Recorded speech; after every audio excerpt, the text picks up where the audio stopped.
Remember, never trust anybody over 30. Doctor, I'd like to kiss you goodbye.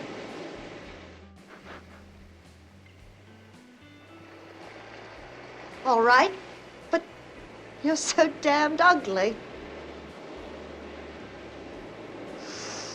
In 1968, Planet of the Apes premiered, captivating audiences with its groundbreaking makeup, thought-provoking themes, and one of the most iconic twist endings in cinematic history.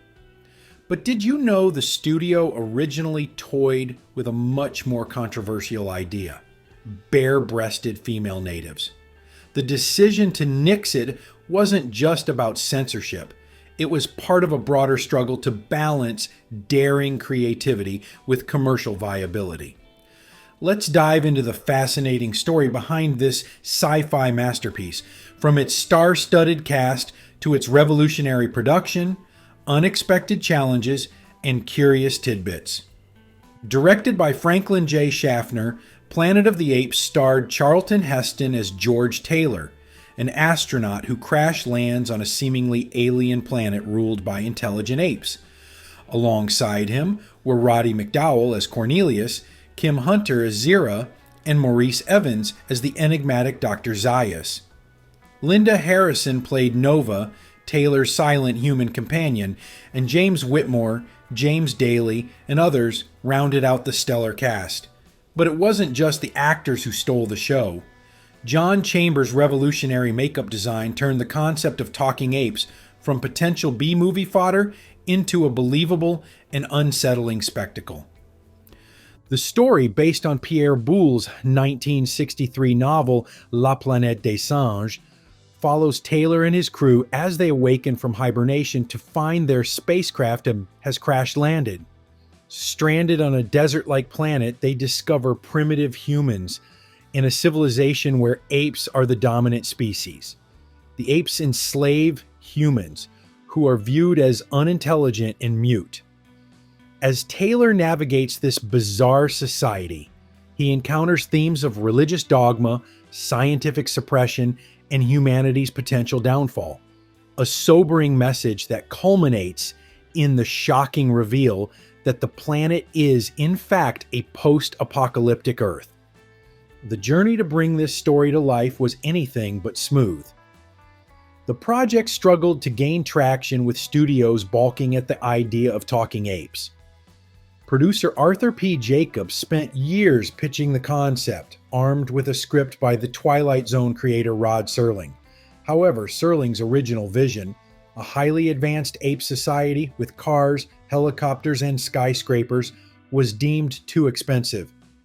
Enter Michael Wilson, who reimagined the script with a more primitive setting, allowing the production to save costs with simpler sets. Even with a scaled-back script, the project hinged on convincing the studio that the ape makeup wouldn't draw laughs. A $5,000 screen test featuring Heston and Edward G. Robinson in full ape prosthetics did the trick, paving the way for a $5 million budget. Chambers, who had honed his craft creating prosthetics for wounded soldiers, led a team of 80 artists in crafting the lifelike ape designs.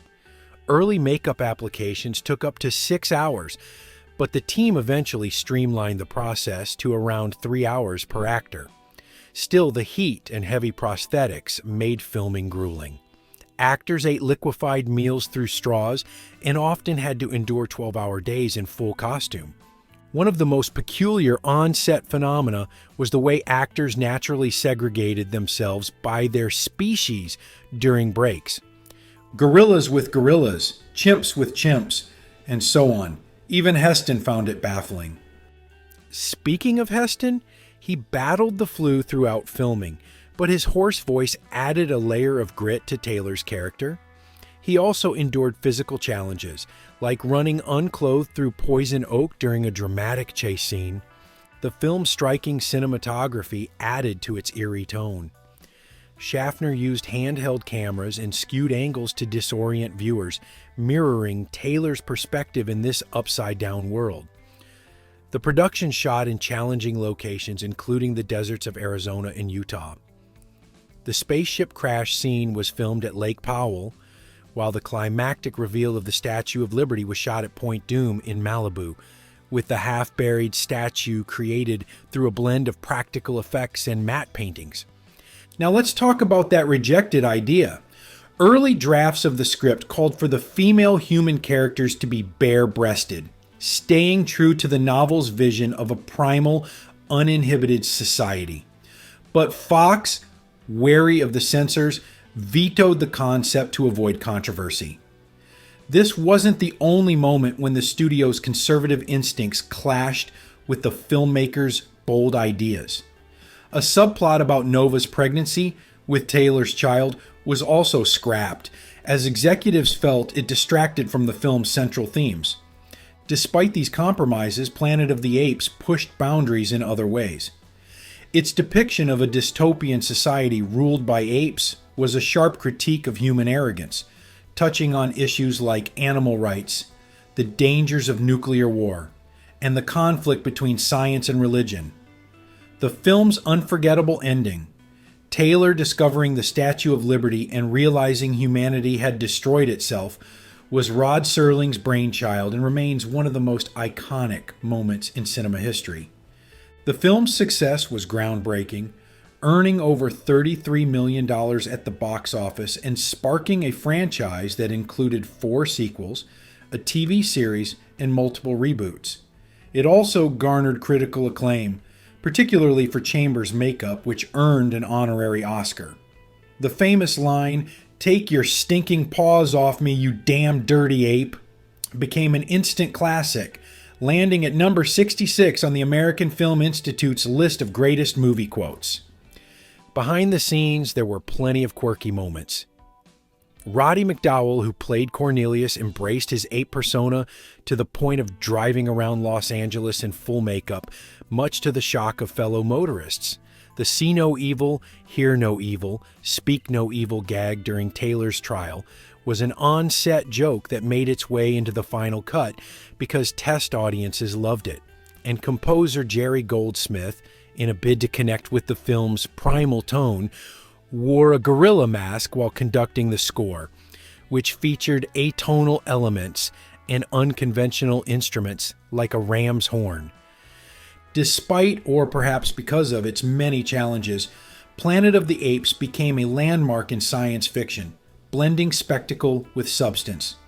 The decision to reject the bare-breasted natives might have stemmed from caution, but it's a reminder of the delicate balance filmmakers must strike between vision and marketability. In the end, the film's legacy lies in its ability to entertain, provoke thought, and keep audiences talking more than 5 decades later. Now it's time to hear from you. What do you think of the studio's decision to nix the idea of bare-breasted natives?